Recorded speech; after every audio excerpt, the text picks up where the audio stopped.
नमस्कार मित्रों, स्वागत है आपका मेरे YouTube channel novels in audio dot Gaurav पे। मित्रों, आप सुन रहे हैं अय्यारी तिलिस्म रहस्य रोमांच से भरी हुई अद्भुत प्रेम गाथा चंद्रकांता का 7वां भाग, जो आपके सामने बिल्कुल ओरिजिनल रूप में, जैसा कि देवकीनंदन खत्री जी ने लिखा था, प्रस्तुत किया जा रहा है। और इसी के साथ शुरू होता है चंद्रकांता पुस्तक का 4था भाग, क्योंकि हमने आपको बताया था कि चंद्रकांता पुस्तक के 4 भाग थे। पहला बयान। वनकन्या को यकायक जमीन से निकल पैर पकड़ते देख कुंवर वीरेंद्र सिंह एकदम घबरा उठे। देर तक सोचते रहे कि यह क्या मामला है, यहाँ वनकन्या क्यों कर आ पहुंची, और ये योगी जी कौन हैं जो इसकी मदद कर रहे हैं। आखिर बहुत देर तक चुप रहने के बाद कुमार ने योगी से कहा, मैं इस वनकन्या को जानता हूँ। इसने मेरे साथ बड़ा भारी उपकार किया है और मैं इससे बहुत कुछ वादा भी कर चुका हूँ, लेकिन यह वादा मेरे बिना कुमारी चंद्रकांता के मिले पूरा नहीं हो सकता। देखिए, इस चिट्ठी में जो आपने दी है क्या शर्त है। खुद इन्होंने लिखा है कि मुझसे और कुमारी चंद्रकांता से एक ही दिन शादी हो, और इस बात को मैंने मंजूर किया है। पर जब कुमारी चंद्रकांता ही इस दुनिया से चली गई, तब मैं किसी से ब्याह नहीं कर सकता। इकरार दोनों के एक साथ ही शादी करने का है। योगी वनकन्या की तरफ देखकर, क्यों रे, क्या तू मुझे झूठा बनाना चाहती है। वनकन्या हाथ जोड़कर, नहीं नहीं महाराज, मैं आपको झूठा कैसे बना सकती हूँ। आप इनसे यह पूछें कि इन्होंने कैसे मालूम किया कि चंद्रकांता मर गई। कुमार कुछ चौंकने के साथ, क्या कुमारी जीती है। योगी, जो मैं पूछता हूँ पहले उसका तो जवाब दे लो। कुमार, पहले जब इस खो में आया था तब इस जगह मैंने कुमारी चंद्रकांता और चपला को देखा था, बल्कि बातचीत भी की थी। आज उन दोनों की जगह इन 2 लाशों को देखने से मालूम हुआ कि ये दोनों, इतना कहकर के उनका गला भराया। योगी तेगी सिंह की तरफ देखकर, क्या तुम्हारी अक्ल भी चढ़ने चली गई। इन दोनों लाशों को देख इतना ना पहचान सके कि मर्दों की लाशें हैं या औरतों की। इनकी लंबाई और बनावट पर भी कुछ ख्याल ना किया। तेज सिंह घबराकर तथा दोनों लाशों की तरफ देख के शर्माकर, मुझसे बड़ी भूल हुई कि मैंने इन दोनों लाशों पर गौर नहीं किया। कुमार के साथ मैं भी घबरा गया। हकीकत यह है कि ये दोनों लाशें मर्दों की हैं, औरतों की नहीं। योगी, अय्यारों से ऐसी भूल का होना कितने शर्म की बात है। इसी जरा सी भूल में कुमार की जान जा चुकी थी। उंगली से इशारा करके, देखो उस तरफ, उन दोनों पहाड़ियों के बीच में। इतना ही इशारा बहुत है, क्योंकि तुम इस तहखाने का हाल जानते हो, अपने उस्ताद से सुन चुके हो। तेज सिंह ने उस तरफ देखा, साथ ही टकटकी बंद गई। कुमार भी उसी तरफ देखने लगे। देवी सिंह और जोशी जी की निगाह भी उधर पड़ी। यकायक तेज सिंह घबराकर बोल उठे, ओ, यह क्या हो गया। तेज सिंह के इतना कहने से और भी सबों का ख्याल उसी तरफ चला गया। कुछ देर बाद योगी जी से और बातचीत करने के लिए तेज सिंह उनकी तरफ घूमे, मगर उनको ना पाया। वनकन्या भी दिखाई ना पड़ी, बल्कि यह भी मालूम ना हुआ कि वे दोनों किस राह से आए थे और कब चले गए। जब तक वनकन्या और योगी जी यहाँ थे, उनके आने का रास्ता भी खुला हुआ था। दीवार में दरार मालूम पड़ती थी, जमीन फटी हुई दिखाई देती थी, मगर अब कहीं कुछ न था। दूसरा बयान। आखिर कुंवर वीरेंद्र सिंह ने तेज सिंह से कहा, मुझे अभी तक यह ना मालूम हुआ कि योगी जी ने उंगली के इशारे से तुम्हें क्या दिखाया, और इतनी देर तक तुम्हारा ध्यान कहाँ अटका रहा। तुम क्या देखते रहे, और अब वे दोनों कहाँ गायब हो गए। तेज सिंह, क्या बतावें कि वे दोनों कहाँ चले गए। कुछ खुलासा हाल उनसे ना मिल सका। अब बहुत कुछ तरद्दुद करना पड़ेगा। वीरेंद्र सिंह, आखिर तुम उस तरफ देखने क्या लग गए थे। तेज सिंह, हम क्या देखते थे, इस हाल के कहने में बड़ी देर लगेगी, और अब यहाँ इन मुर्दों की बदबू से रुका नहीं जाता। इन्हें इसी जगह छोड़ इस तिलिस्म के बाहर चलिए, वहाँ जो कुछ हाल मैं कहूँगा। मगर वहाँ यहाँ से चलने के पहले उसे देख लीजिए जिसे इतनी देर तक मैं ताज्जुब से देख रहा था। वह दोनों पहाड़ियों के बीच में जो दरवाज़ा खुला हुआ नज़र आ रहा है, सो पहले बंद था। यही ताज्जुब की बात है। अब चलिए, हम लोगों को कल फिर यहाँ लौटना पड़ेगा। यह तिलिस्म ऐसे राह पर बना हुआ है कि अंदर अंदर यहाँ तक आने में लगभग 5 कोस का फासला मालूम पड़ता है, और बाहर की राह से अगर इस तहखाने तक आवें तो 15 कोस चलना पड़ेगा। कुमार, खैर यहाँ से चलो, मगर इस हाल को खुलासा सुने बिना तबीयत घबरा रही है। जिस तरह चारों आदमी तिलिस्म की राह से यहाँ तक पहुँचे थे उसी तरह तिलिस्म के बाहर हुए। आज इन लोगों को बाहर आने तक आधी रात बीत गई। इनके लश्कर वाले घबरा रहे थे कि पहले तो ये लोग पहर दिन बाकी रहते बाहर निकल आते थे, आज देर क्यों हुई। जब ये लोग अपने खेमे में पहुँचे तो सभी का जी ठिकाने हुआ। तेज सिंह ने कुमार से कहा, इस वक्त आप सो रहें, कल आपसे जो कुछ कहना है कहूँगा। तीसरा बयान।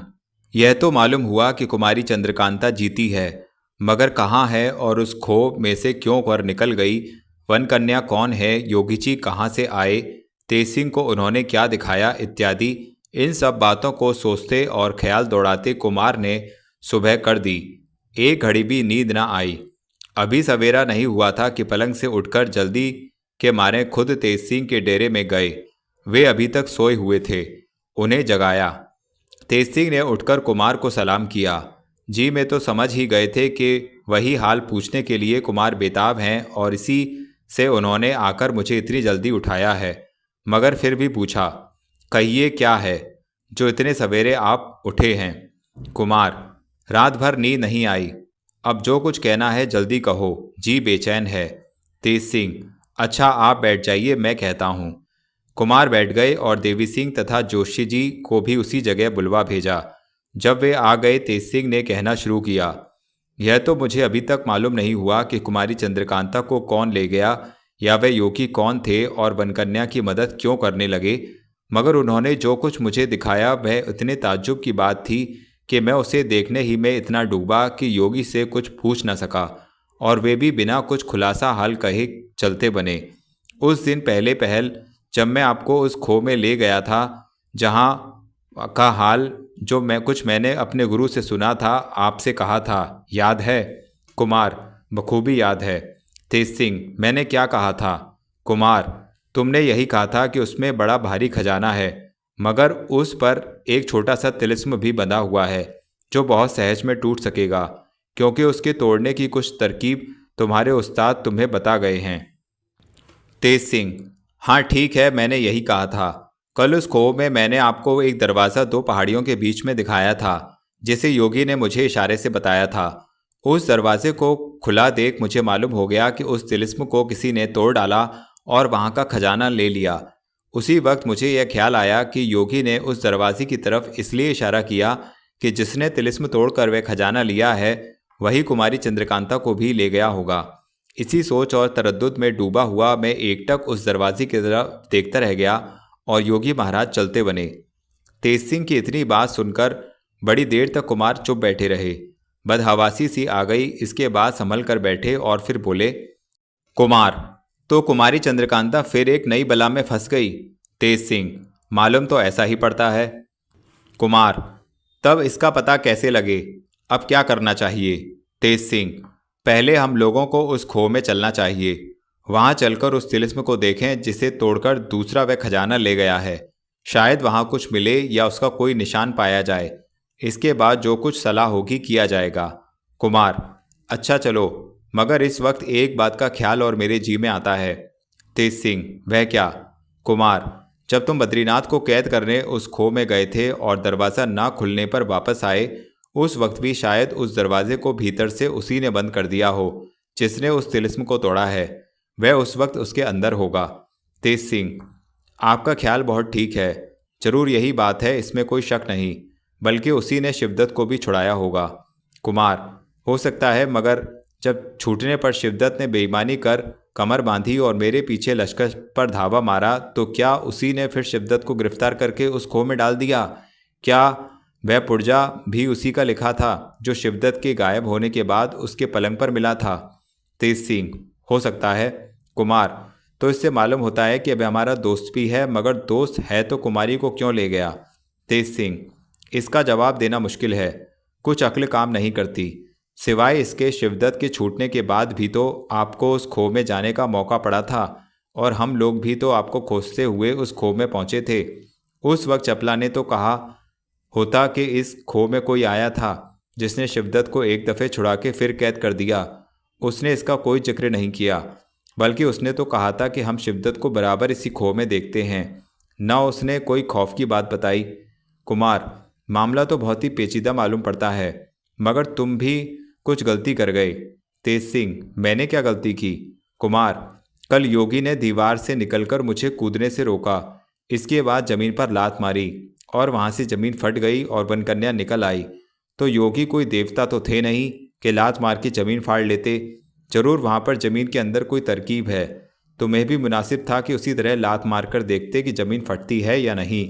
तेज सिंह, यह आपने बहुत ठीक कहा। तो अब क्या करें? कुमार, आज फिर चलो, शायद कुछ काम निकल जाए। अभी खो में जाने की क्या ज़रूरत है? तेज सिंह, चलिए। आज फिर कुमार और तीनों अय्यार उस तिलिस्म में गए। मामूली राह से घूमते हुए उसी दालान में पहुंचे जहां योगी निकले थे। जाकर देखा तो वे दोनों सड़ी और जानवरों की खाई लाशें वहां ना थीं। जमीन धोई धोई साफ मालूम पड़ती थी। थोड़ी देर तक ताज्जुब में भरे ये लोग खड़े रहे। इसके बाद तेज सिंह ने गौर करके उसी जगह जोर से लात मारी जहां योगी ने लात मारी थी। फौरन उस तरह से जमीन फट गई और नीचे उतरने के लिए छोटी छोटी सीढ़ियां नजर पड़ीं। खुशी खुशी ये चारों आदमी नीचे उतरे। वहां एक अंधेरी कोठी में घूम घूम कर इन लोगों को कोई दूसरा दरवाज़ा खोजना पड़ा, मगर पता ना लगा। लाचार होकर फिर बाहर निकल आए, लेकिन वह फटी हुई ज़मीन फिर न जुटी, उसी तरह खुली रह गई। तेज सिंह ने कहा, मालूम होता है कि भीतर से बंद करने की कोई तरकीब इसमें है जो हम लोगों को मालूम नहीं। खैर, जो भी हो, काम कुछ न निकला। अब बिना बाहर की राह इस खो में आए कोई मतलब सिद्ध ना होगा। चारों आदमी तिलिस्म के बाहर हुए। तेज सिंह ने ताला बंद कर दिया। एक रोज टिक कर कुंवर वीरेंद्र सिंह ने फतेह सिंह सेनापति को नायब मुकर्रर करके चुनार भेज देने के बाद नौगढ़ की तरफ कूच किया और वहां पहुंचकर अपने पिता से मुलाकात की। राजा सुरेंद्र सिंह ने इशारे से जीत सिंह। चारों आदमी तिलिस्म को बाहर हुए। तेज सिंह ने ताला बंद कर दिया। यहाँ ताला हम आपको बता दें, जिस चबूतरे पर पत्थर का आदमी सोया था उसके सिराने की तरफ जो पत्थर रखकर ताला बंद कर देते थे, वही तिलिस्म का मुंह बंद कर देना या ताला बंद करना था। फिर कोई उसे खोल नहीं सकता था। आगे, एक रोज टिक कर कुंवर वीरेंद्र सिंह ने फतेह सिंह सेनापति को नायब मुकर्रर करके चुनार भेज देने के बाद नौगढ़ की तरफ कूच किया और वहां पहुंचकर अपने पिता से मुलाकात की। राजा सुरेंद्र सिंह के इशारे से जीत सिंह ने रात को एकांत में तिलिस्म का हाल कुंवर वीरेंद्र सिंह से पूछा। उसके जवाब में जो कुछ ठीक ठाक हाल था, कुमार ने उनसे कहा। जीत सिंह ने उसी जगह तेज सिंह को बुलवाकर कहा, तुम तीनों अय्यार कुमार को लेकर खो में जाओ और उस छोटे तिलिस्म को कुमार के हाथ से फतेह करवाओ, जिसका हाल तुम्हारे उस्ताद ने तुमसे कहा था। जो कुछ हुआ है सब इसी बीच में खुल जाएगा। तिलिस्म फतेह करने के पहले दो काम करो। एक तो थोड़े आदमी साथ ले जाओ और महाराज शिवदत्त को उनकी महारानी समेत यहाँ भिजवा दो। दूसरे, जब खो के अंदर जाना तो उसका दरवाज़ा भीतर से बंद कर लेना। अब महाराज से मुलाकात करने और कुछ पूछने की कोई ज़रूरत नहीं। तुम लोग इसी वक्त यहाँ से कूच कर जाओ और महारानी के वास्ते एक डोली भी साथ लेवाते जाओ। कुंवर वीरेंद्र सिंह ने तीनों अय्यार और थोड़े से आदमियों को साथ ले खो की तरफ कूच किया। सुबह होते होते ये लोग वहाँ पहुँचे। सिपाहियों को कुछ दूर छोड़ चारों आदमी खो का दरवाज़ा खोलकर अंदर गए। सवेरा हो गया था। तेज सिंह ने महाराज शिवदत्त और उनकी रानी को खो के बाहर लाकर सिपाहियों के सुपुर्द किया और महाराज शिवदत्त को पैदल और उनकी रानी को डोली पर चढ़ाकर जल्दी नौगढ़ पहुंचाने के लिए ताकीद करके वे फिर खो के अंदर पहुंचे। चौथा बयान। राजा सुरेंद्र सिंह के सिपाहियों ने महाराज शिवदत्त और उनकी रानी को नौगढ़ पहुंचाया। जीत सिंह की राय से उन दोनों को रहने के लिए एक सुंदर मकान दिया गया और उनकी हथकड़ी बेड़ी खोल दी गई, मगर हिफाजत के लिए मकान के चारों तरफ सख्त पहरा मुकर्रर कर दिया गया। दूसरे दिन राजा सुरेंद्र सिंह और जीत सिंह आपस में कुछ राय करके पंडित बद्रीनाथ, पन्नालाल, रामनारायण और चुन्नीलाल, इन चारों कैदी अय्यारों को साथ ले उस मकान में गए जिसमें महाराज शिवदत्त और उनकी महारानी को रखा था। राजा सुरेंद्र सिंह के आने की खबर सुनकर महाराज शिवदत्त अपनी रानी को साथ ले दरवाजे तक इस्तकबाल के लिए आए और मकान में ले जाकर आदर के साथ बैठाया। इसके बाद खुद दोनों आदमी सामने बैठे। हथकड़ी और बेड़ी पहने चारों अय्यार भी एक तरफ बैठाए गए। महाराज शिवदत्त ने पूछा, इस वक्त आपने किस लिए तकलीफ की? राजा सुरेंद्र सिंह ने इसके जवाब में कहा, आज तक आपके जी में जो कुछ आया किया। क्रूर सिंह के बहकाने से हम लोगों को तकलीफ देने के लिए बहुत कुछ उपाय किया, धोखा दिया, लड़ाई ठानी, मगर अभी तक परमेश्वर ने हम लोगों की रक्षा की। क्रूर सिंह, नाजिम और अहमद भी अपनी सजा को पहुंच गए और हम लोगों की बुराई सोचते सोचते मारे गए। अब आपका क्या इरादा है? इसी तरह कैद में पड़े रहना मंजूर है या कुछ और सोचा है? महाराज शिवदत्त ने कहा, आपकी और कुंवर वीरेंद्र सिंह की बहादुरी में कोई शक नहीं। जहाँ तक तारीफ की जाए थोड़ी है। परमेश्वर आपको खुश रखे और पोते का सुख दिखलावे। उसे गोद में लेकर आप खिलावें। और मैंने जो कुछ किया आप माफ़ करें।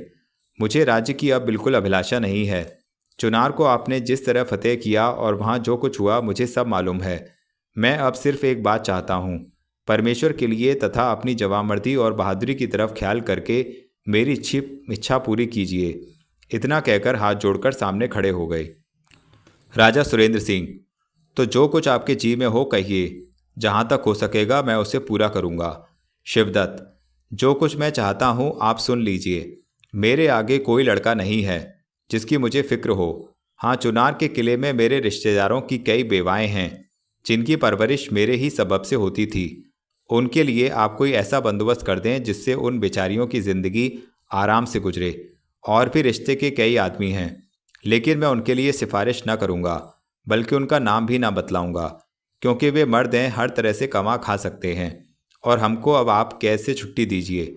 अपनी स्त्री को साथ ले जंगल में चला जाऊँगा। किसी जगह बैठकर ईश्वर का नाम लूँगा। अब वह मुंह दिखाना नहीं चाहता, बस और कोई आरजू नहीं है। सुरेंद्र सिंह, आपके रिश्ते की जितनी औरतें चुनार में हैं सबों को अच्छी तरह से परवरिश होगी। उसके लिए आपको कुछ कहने की ज़रूरत नहीं, मगर आपको छोड़ देने में कई बातों का ख्याल है। शिवदत्त, कुछ नहीं। जनेऊ हाथ में लेकर, मैं धर्म की कसम खाता हूँ, अब मेरे जी में किसी तरह की बुराई नहीं है। कभी आपकी बुराई ना सोचूंगा। सुरेंद्र सिंह, अभी आपकी उम्र भी इस लायक नहीं हुई कि आप तपस्या करें। शिवदत्त, जो हो, अगर आप बहादुर हैं तो मुझे छोड़ दीजिए। सुरेंद्र सिंह, आपकी कसम का तो मुझे कोई भरोसा नहीं, मगर आप जो यह कहते हैं कि आप बहादुर हैं, मुझे छोड़ दें तो मैं छोड़ देता हूँ। जहाँ जी चाहिए जाइए, और जो कुछ आपको खर्च के लिए चाहिए ले लीजिए। शिवदत्त, मुझे खर्च की कोई ज़रूरत नहीं, बल्कि रानी के बदन पर जो कुछ जेवर हैं वह भी उतार के दिए देता हूँ। यह कहकर रानी की तरफ देखा। उस बेचारी ने फौरन अपने बदन के बिल्कुल गहने उतार दिए। सुरेंद्र सिंह, रानी के बदन से गहने उतरवा दिए, यह अच्छा नहीं किया। शिवदत्त, जब हम लोग जंगल में ही रहना चाहते हैं तो यह हत्या क्यों लिए जाएं? क्या चोरों और डकैतों के हाथों से तकलीफ उठाने के लिए और रात भर सुख की नींद न सोने के लिए? सुरेंद्र सिंह उदासी से, देखो शिवदत्त सिंह, तुम हाल ही तक चुनार की गद्दी के मालिक थे। आज तुम्हारा इस तरह से जाना मुझे बुरा मालूम होता है। चाहे तुम हमारे दुश्मन थे तो भी मुझको इस बेचारी तुम्हारी रानी पर दया आती है। मैंने तो तुम्हें छोड़ दिया, चाहे जहाँ जाओ, मगर एक दफ़ा फिर कहता हूँ कि अगर तुम यहाँ रहना कबूल करो तो मेरे राज्य का काम जो चाहो मैं खुशी से तुमको दूँ। तुम यहीं रहो। शिवदत्त, नहीं, अब यहाँ ना रहूँगा, मुझे छुट्टी दीजिए। इस मकान के चारों तरफ से पहरा हटा लीजिए। रात को जब मेरा जी चाहेगा चला जाऊँगा। सुरेंद्र सिंह, अच्छा, जैसी तुम्हारी मर्जी। महाराज शिवदत्त के चारों अय्यार चुपचाप बैठे सब बातें सुन रहे थे। बात खत्म होने पर दोनों राजाओं के चुप हो जाने के बाद महाराज शिवदत्त की तरफ देखकर पंडित बद्रीनाथ ने कहा, अब तपस्या करने जाते हैं। हम लोगों के लिए क्या हुक्म होता है? शिवदत्त, जो तुम लोगों के जी में आवे करो, जहाँ चाहो जाओ। हमने अपनी तरफ से तुम लोगों को छुट्टी दे दी, बल्कि अच्छी बात हो कि तुम लोग कुंवर वीरेंद्र सिंह के साथ रहना पसंद करो, क्योंकि ऐसा बहादुर और धार्मिक राजा तुम लोगों को फिर ना मिलेगा। बद्रीनाथ, ईश्वर आपको कुशल से रखे। आज से हम लोग कुंवर वीरेंद्र सिंह के हुए। आप अपने हाथों से हम लोगों की बेड़ी और हथकड़ी खोल दीजिए। महाराज शिवदत्त ने अपने हाथ से चारों अय्यारों की हथकड़ी बेड़ी खोल दी। राजा सुरेंद्र सिंह और जीत सिंह ने कुछ भी ना कहा कि आप इनकी बेड़ी क्यों खोलते हैं। हथकड़ी बेड़ी खुलने के बाद चारों अय्यार राजा सुरेंद्र सिंह के पीछे जा खड़े हुए। जीत सिंह ने कहा, अभी एक दफ़े आप लोग चारों अय्यार मेरे सामने आइए और फिर वहाँ जाकर खड़े होइए। पहले अपनी मामूली रस्म तो अदा कर लीजिए।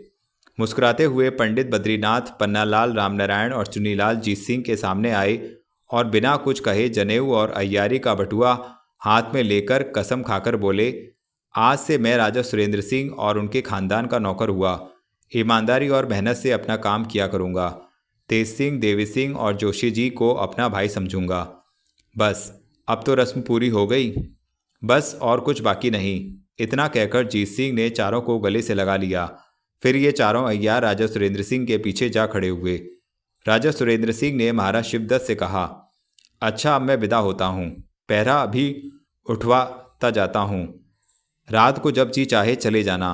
आओ गले तो मिल लो। शिवदत्त हाथ जोड़कर, नहीं मैं इस लायक नहीं रहा कि आपसे गले मिलूं। नहीं, जरूर ऐसा करना होगा, कहकर सुरेंद्र सिंह ने शिवदत्त को जबरदस्ती गले लगा लिया और उदास मुख वहां से विदा हो अपने महल की तरफ रवाना हुए। मकान के चारों तरफ से पहरा उठाते गए। जीत सिंह, बद्रीनाथ, पन्नालाल, रामनारायण और चुन्नीलाल को साथ लिए राजा सुरेंद्र सिंह अपने दीवान खाने में जाकर बैठे। घंटों तक महाराज शिवदत्त के बारे में अफसोस भरी बातचीत होती रही। मौका पाकर जीत सिंह ने अर्ज किया, अब तो हमारे दरबार में और 4 अय्यार हो गए हैं, जिसकी बहुत ही खुशी है। अगर ताबेदार को 15 दिन की छुट्टी मिल जाती तो अच्छी बात थी। यहाँ से दूर बिरादरी में कुछ काम है, जहाँ जाना जरूरी है। सुरेंद्र सिंह, इधर 1-1, 2-2 रोज की कई दफ़े तुम छुट्टी ले चुके हो। जीत सिंह, जी हाँ, घर ही में कुछ काम था, मगर अब की तो दूर जाना है, इसलिए 15 दिन की छुट्टी मांगता हूँ। मेरी जगह पर पंडित बद्रीनाथ काम करेंगे, किसी बात का हर्ज ना होगा।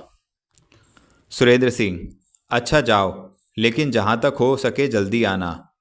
राजा सुरेंद्र सिंह से विदा हो जीत सिंह अपने घर गए और बद्रीनाथ वगैरह चारों अय्यारों को भी कुछ समझाने बुझाने के लिए साथ लेते गए।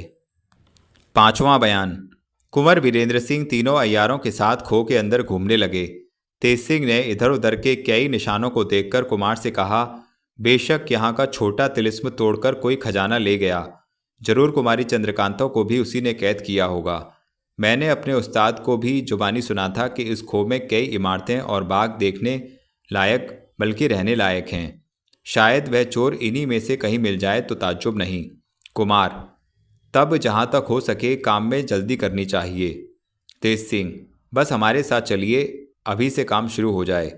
यह कहकर तेज सिंह कुंवर वीरेंद्र सिंह को उस पहाड़ी के नीचे ले गए जहाँ से पानी का चश्मा शुरू होता था। उस चश्मे से उत्तर 40 हाथ नाप कर कुछ जमीन खोदी। कुमार से तेज सिंह ने कहा था कि इस छोटे तिलिस्म के तोड़ने और खजाना पाने की तरकीब किसी धातु के पत्र पर खुदी हुई यहीं जमीन में गड़ी है, मगर इस वक्त वहाँ खोदने से इसका कुछ पता ना लगा। हाँ, एक चिट्ठी उसमें से जरूर मिली जिसको कुमार ने निकालकर पढ़ा। यह लिखा था, अब क्या खोदते हो, यहाँ तुम्हारे मतलब की कोई चीज़ नहीं है, जो था सो निकल गया, तिलिस्म टूट गया, अब हाथ मल के पछताओ। तेज सिंह कुमार की तरफ देखकर, देखिए यह पूरा सबूत तिलिस्म टूटने का मिल गया। कुमार, जब तिलिस्म टूट ही चुका है तो उसके हर एक दरवाजे खुले होंगे। हाँ, जरूर खुले होंगे। यह कह के तेज सिंह पहाड़ियों पर चढ़ाते घुमाते फिराते कुमार को एक गुफा के पास ले गए, जिसमें सिर्फ एक आदमी के जाने लायक राह थी। तेज सिंह के कहने से एक एक करके चारों आदमी उस गुफा में घुसे। भीतर कुछ दूर जाकर खुलासी जगह मिली, जहाँ तक कि चारों आदमी खड़े होकर चलने लगे, मगर टटोलते हुए, क्योंकि बिल्कुल अंधेरा था, हाथ तक नहीं दिखाई देता था। चलते चलते कुंवर वीरेंद्र सिंह का हाथ एक बंद दरवाजे पर लगा, जो धक्का देने से खुल गया और भीतर बखूबी रोशनी मालूम होने लगी। चारों आदमी अंदर गए। छोटा सा बाग देखा जो चारों तरफ से साफ, कहीं तिनके तक का नामो निशान नहीं। मालूम होता था कि अभी कोई झाड़ू देकर गया है। इस बाग में कोई इमारत न थी, सिर्फ एक फौहारा बीच में था, मगर यह नहीं मालूम होता था कि इसका हौज कहाँ है। बाग में घूमने और इधर उधर देखने से मालूम हुआ कि ये लोग पहाड़ी के ऊपर चले आए। जब फौहारे के पास पहुँचे तो एक बात ताज्जुब की दिखाई पड़ी। उसी जगह जमीन पर जनानी हाथ का कंगन जोड़ा नजर पड़ा, जिसे देखते ही कुमार ने पहचान लिया कि कुमारी चंद्रकांता के हाथ का है। झट उठा लिया, आंखों से आंसू की बूंदें टपकने लगी।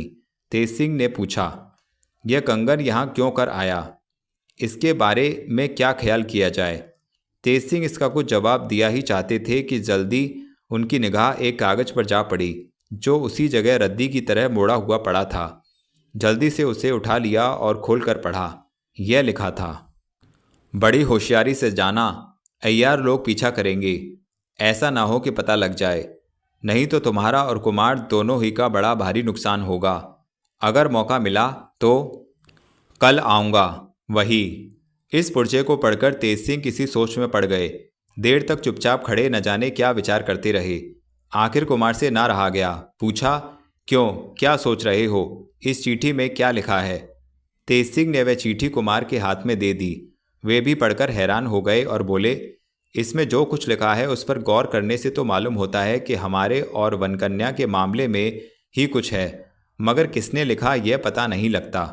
तेज सिंह, आपका कहना ठीक है, पर मैं एक बात और सोच रहा हूँ जो इससे भी ताज्जुब की है। कुमार, वह क्या? तेज सिंह, इन हरफों को मैं कुछ कुछ पहचानता हूँ, मगर साफ समझ में नहीं आता, क्योंकि लिखने वाले ने अपना हर्फ छिपाने के लिए कुछ बिगाड़ कर लिखा है। कुमार, खैर इस चीठी को रख छोड़ो, कभी ना कभी कुछ पता लग जाएगा। अब आगे का काम करो। फिर ये लोग घूमने लगे। बाग के कोने में इन लोगों को छोटी छोटी 4 खिड़कियां नजर आईं, जो एक के साथ एक बराबर सटी हुई थीं। पहले चारों आदमी बाईं तरफ वाली खिड़की में घुसे। थोड़ी दूर जाकर एक दरवाज़ा मिला, जिसके आगे जाने की बिल्कुल राह ना थी, क्योंकि नीचे बेढब खतरनाक पहाड़ी दिखाई पड़ती थी। इधर उधर देखने और खूब गौर करने से मालूम हुआ कि यह वही दरवाज़ा है जिसको इशारे से उस योगी ने तेज सिंह को दिखाया था।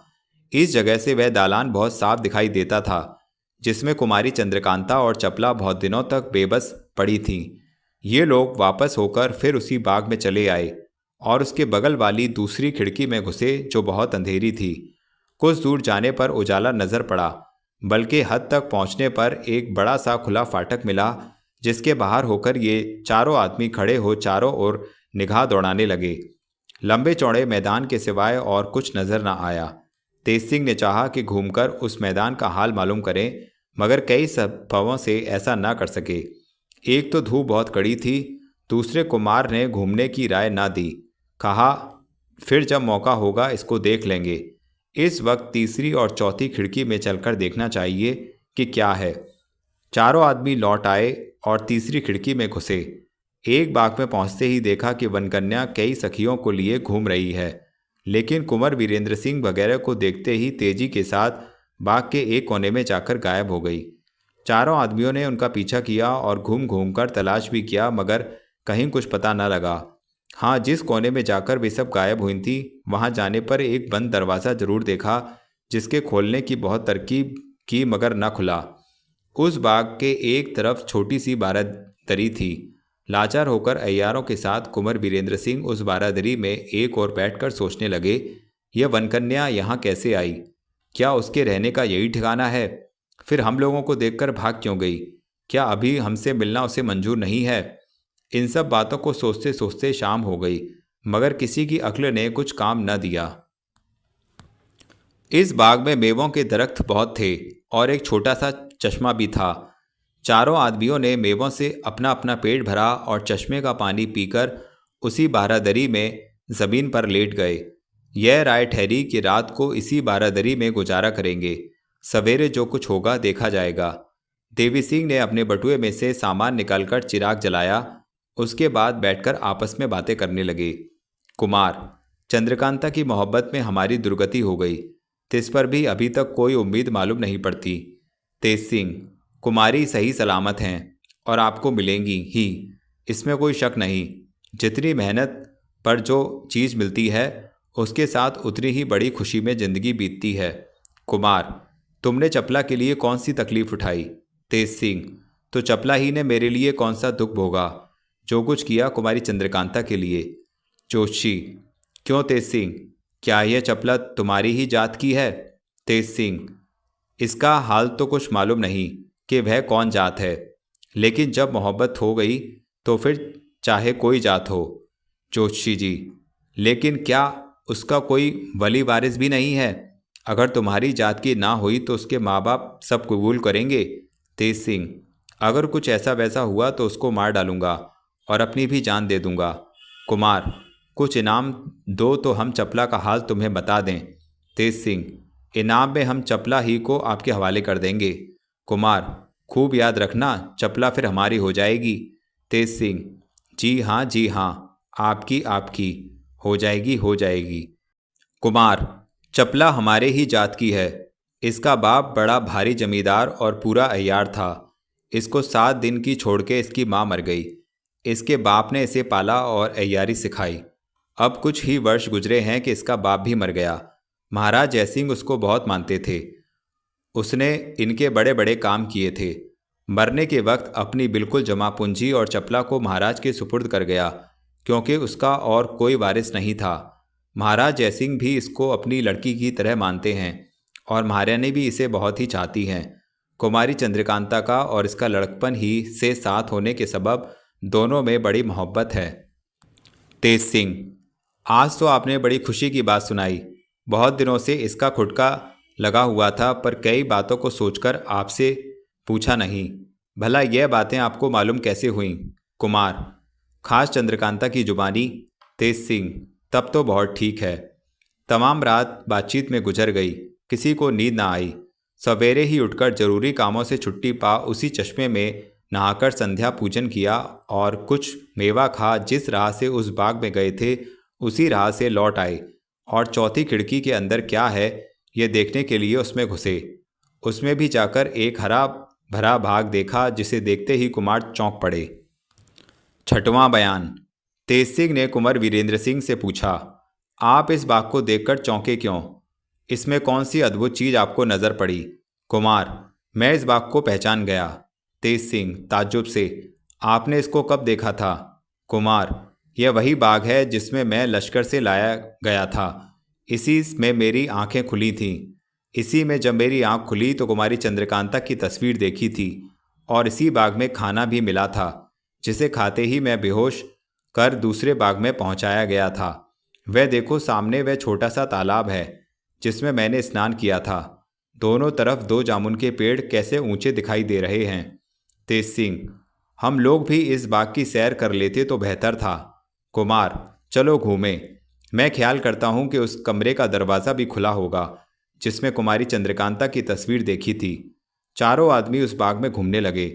तीसरे हिस्से में इस बाग की पूरी कैफियत लिखी जा चुकी है। दोहरा के लिखना पढ़ने वालों का समय खराब करना है। कमरे के दरवाजे खुले हुए थे। जो जो चीज़ पहले कुमार ने देखी थी आज भी नज़र पड़ी। सफाई भी अच्छी थी। किसी जगह गर्द या कतवार का नाम निशान ना था। पहली दफ़े जब कुमार इस बाग में आए थे तब इनकी दूसरी हालत थी।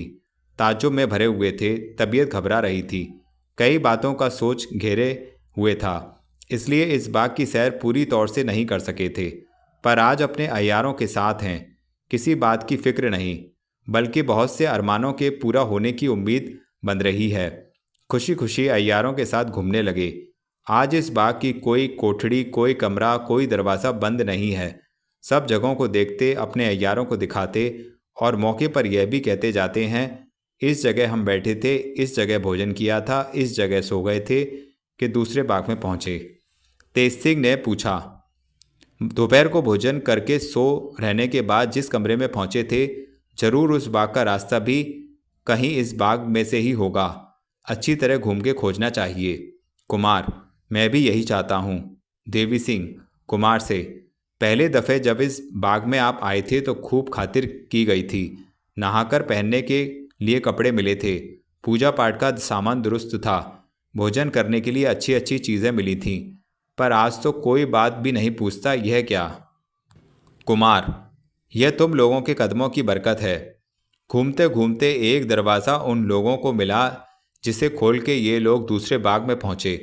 कुमार ने कहा, बेशक यह वही बाग है जिसमें दूसरी दफ़े मेरी आँख खुली थी और जहाँ कई औरतों ने गिरफ्तार कर लिया था, लेकिन ताज्जुब है आज किसी की भी सूरत दिखाई नहीं देती।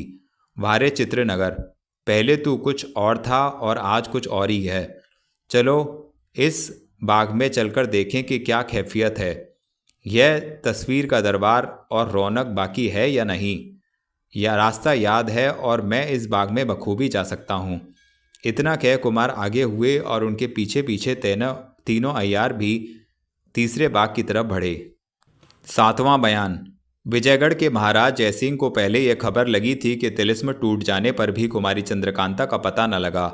उसके बाद यह मालूम हुआ कि कुमारी जीती जागती है और उसी की खोज में वीरेंद्र सिंह फिर खो के अंदर गए हैं। इन सब बातों को सुन सुनकर महाराज जयसिंह बराबर उदास रहा करते थे। महल में महारानी की भी बुरी दशा थी। चंद्रकांता की जुदाई में खाना पीना बिल्कुल छूटा हुआ था, सूख के कांटा हो रही थी। और भी कितनी औरतें महल में थीं, सभी उदास और दुखी रहा करती थीं। एक दिन महाराज जयसिंह दरबार में बैठे थे। दीवान हरदयाल सिंह ज़रूरी अर्जियां पढ़ पढ़ कर सुनाते और हुक्म लेते जाते थे। इतने में एक जासूस हाथ में एक छोटा सा लिखा हुआ कागज लेकर हाजिर हुआ। इशारा पाकर चौबदार ने उसे पेश किया। दीवान हरदयाल सिंह ने उससे पूछा, यह कैसा कागज लाया है और क्या कहता है? जासूस ने अर्ज किया, इस तरह के लिखे हुए कागज शहर में बहुत जगह चिपके हुए दिखाई दे रहे हैं। तिर मुहानियों पर, बाजारों में और बड़ी बड़ी सड़कों पर इसी तरह के कागज नज़र पड़ते हैं। मैंने एक आदमी से पढ़वाया था, जिसके सुनने से जी में डर पैदा हुआ और एक कागज उखाड़कर सरकार में ले आया हूँ। बाजार में इन कागज़ों को पढ़ पढ़ कर बहुत आदमी घबरा रहे हैं। जासूस के हाथ से कागज ले दीवान हरदयाल सिंह ने पढ़ा और महाराज को सुनाया। यह लिखा हुआ था, विजयगढ़ और नौगढ़ के राजा आजकल बड़े जोर में आए होंगे। दोनों को इस बात की बड़ी शेखी होगी कि हम चुनार फतेह करके निश्चिंत हो गए, अब हमारा कोई दुश्मन नहीं रहा। इसी तरह वीरेंद्र सिंह भी फूले न समाते होंगे, आजकल मजे में खो की हवा खा रहे हैं। मगर यह किसी को भी मालूम नहीं कि उन लोगों का बड़ा भारी दुश्मन मैं अभी तक जीता हूँ। आज से मैं अपना काम शुरू करूँगा। नौगढ़ और विजयगढ़ के राजों, सरदारों और बड़े बड़े सेठ साहूकारों को चुन चुन कर मारूंगा। दोनों राज्य मिट्टी में मिला दूंगा और फिर भी गिरफ्तार ना होऊंगा। यह ना समझना कि हमारे यहाँ बड़े बड़े अय्यार हैं। मैं ऐसे ऐसे अय्यारों को कुछ भी नहीं समझता। मैं भी एक बड़ा भारी अय्यार हूँ, लेकिन मैं किसी को गिरफ्तार ना करूँगा। बस जान से मार डालना मेरा काम होगा। अब अपनी अपनी जानों की हिफाजत चाहो तो यहाँ से भागते जाओ। खबरदार खबरदार खबरदार। अय्यारों का गुरु घंटाल जालिम खां। इस कागज को सुन महाराज जयसिंह घबरा उठे। हरदयाल सिंह के भी होश जाते रहे और दरबार में जितने आदमी थे सभी कांप उठे। मगर सबों को ढाढ़स देने के लिए महाराज ने गंभीर भाव से कहा, हम ऐसे ऐसे लुच्चों को डराने से नहीं डरते। कोई घबराने की ज़रूरत नहीं। अभी शहर में मुनादी करा दी जाए कि जालिम खां के गिरफ्तार करने की फिक्र सरकार से की जाती है। वह किसी का कुछ न बिगाड़ सकेगा। कोई आदमी घबराकर या डरकर अपना मकान ना छोड़े। मुनादी के बाद शहर में पहरे का इंतज़ाम पूरा पूरा किया जाए और बहुत से जासूस उस शैतान की ढो में रवाना किए जाएं। थोड़ी देर के बाद महाराज ने दरबार बर्खास्त किया। दीवान हरदयाल सिंह भी सलाम करके घर जाना चाहते थे, मगर महाराज का इशारा पाकर रुक गए। दीवान को साथ ले महाराज जयसिंह दीवान खाने में गए और एकांत में बैठकर उसी जालिम खां के बारे में सोचने लगे। बहुत देर तक सोच विचार कर हरदयाल सिंह ने कहा, हमारे यहाँ कोई अय्यार नहीं है जिसका होना बहुत ज़रूरी है। महाराज जयसिंह ने कहा, तुम इसी वक्त एक चिट्ठी यहाँ के हालचाल की राजा सुरेंद्र सिंह को लिखो और यह विज्ञापन भी उसी के साथ भेज दो जो जासूस लाया था। महाराज के हुक्म के मुताबिक हरदयाल सिंह ने चिट्ठी लिखकर तैयार की और एक जासूस को देकर उसे पोशीदा तौर पर नौगढ़ की तरफ रवाना किया। इसके बाद महाराज ने महल के चारों तरफ पहरा बढ़ाने के लिए हुक्म देकर दीवान को विदा किया। इन सब कामों से छुट्टी पा महाराज महल में गए। रानी से भी यह हाल कहा। वह भी सुनकर बहुत घबराई। औरतों में इस बात की खलबली पड़ गई। आज का दिन और रात इसी तरद्दुद में गुजर गई। दूसरे दिन दरबार में फिर एक जासूस ने कल की तरह एक और कागज लाकर पेश किया और कहा, आज तमाम शहर में इसी तरह के कागज चिपके दिखाई देते हैं। दीवान हरदयाल सिंह ने जासूस के हाथ से वह कागज ले लिया और पढ़कर महाराज को सुनाया। यह लिखा था, वाह वाह वाह, आपके किए कुछ ना बन पड़ा तो नौगढ़ से मदद मांगने लगे। यह नहीं जानते कि नौगढ़ में भी मैंने उपद्रव मचा रखा है। क्या आपका जासूस मुझसे छिपकर कहीं जा सकता था? मैंने उसे ख़त्म कर दिया। किसी को भी भेजिए उसकी लाश उठा लावे। शहर के बाहर कोस भर पर उसकी लाश मिलेगी, वही जालिम खां। इस इश्तिहार के सुनने से महाराज का कलेजा कांप उठा। दरबार में जितने आदमी बैठे थे सबों के छक्के छूट गए। अपनी अपनी फिक्र पड़ गई। महाराज के हुक्म से कई आदमी शहर के बाहर उस जासूस की उठा लाने के लिए भेजे गए। जब तक उसकी लाश दरबार में से बाहर लाई गई, एक धूम सी मच गई। हजारों आदमियों की भीड़ लग गई। सबों की जुबान पर जालिम खां सवार था। नाम से लोगों के रोए खड़े होते थे। जासूस के सिर का पता न था और जो चिट्ठी वह ले गया था वह उसके बाजू से बंधी हुई थी। जाहिर बे महाराज ने भी सभी को ढाढ़स दिया, मगर तबीयत में अपनी जान का भी खौफ मालूम हुआ। दीवान से कहा, शहर में मुनादी करा दी जाए कि जो कोई इस जालिम को गिरफ्तार करेगा उसे सरकार से 10,000 रुपया इनाम मिलेगा, और यहाँ के कुल हाल चाल की चिट्ठी 5 सवारों के साथ नौगढ़ रवाना की जाए। यह हुक्म देकर महाराज ने दरबार बर्खास्त किया। 5 सवार जो चिट्ठी लेकर नौगढ़ रवाना हुए थे डर के मारे कांप रहे थे, अपनी जान से हाथ धो बैठे थे। आपस में इरादा कर लिया था कि शहर के बाहर होते ही बेतहाशा घोड़े फेंककर निकल जाएंगे, मगर ना हो सका। दूसरे दिन सवेरे ही फिर एक इश्तिहार लिए हुए एक पहरे वाला दरबार में हाजिर हुआ। हरदयाल सिंह ने उसके हाथ से इश्तिहार लेकर देखा। वह लिखा था, इन 5 सवारों की क्या मजाल थी जो मेरे हाथ से बचकर निकल जाते। आज तो इन्हीं पर गुजरी, कल से तुम्हारे महल में खेल रचाऊंगा, लेकर खूब संभल कर रहना।